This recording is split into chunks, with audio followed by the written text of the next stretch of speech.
Political leaders who present themselves as grown-ups by slowing the pace of climate action are pushing the world toward greater disaster, a former US climate chief has warned. "We're being held back by those who consider themselves adults and believe that decarbonizing at the rate the climate community is calling for is unrealistic," said Todd Stern, who served as special envoy for climate change under Barack Obama and helped negotiate the Paris Agreement of 2015. "They're saying we need to slow down, that what's being proposed in cutting greenhouse gas emissions is unrealistic," he told The Observer. "You see this a lot in the business world as well. It's very difficult to push for more urgency because these adults have a lot of influence."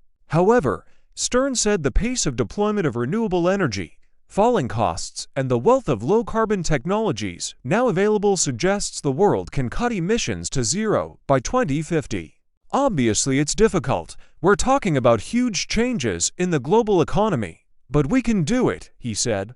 Stern did not name world leaders, but said the UK was in a shrink due to climate issues. Rishi Sunak and Energy Secretary Claire Coutinho have made several U-turns on climate policy in the past year and have repeatedly said that climate policy imposes unacceptable costs on struggling British families and that by slowing down such action, they are being pragmatic and protecting family finances. Stern said that, in fact, delaying action to reduce greenhouse gas emissions is leading to disaster given the rapid acceleration of the climate crisis, which he said is happening faster than predicted when the Paris Agreement was signed.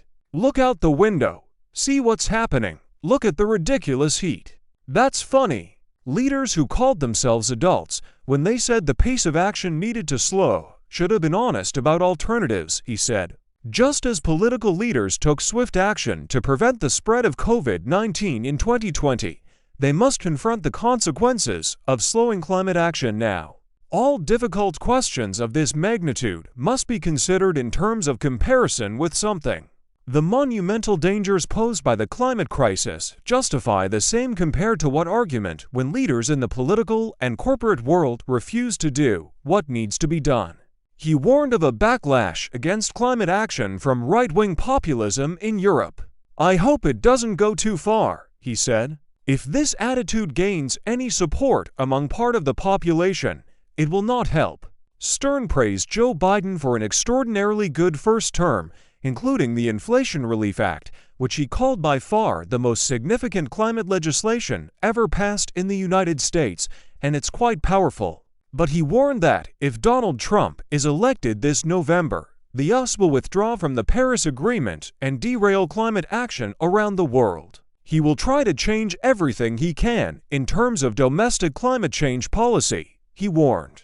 "I don't think anyone else is going to leave Paris because of Trump, but it's very damaging to what can happen internationally because the US is a very big, very important player. So without the US, you won't move as fast." Stern called on civil society to show more support for climate action.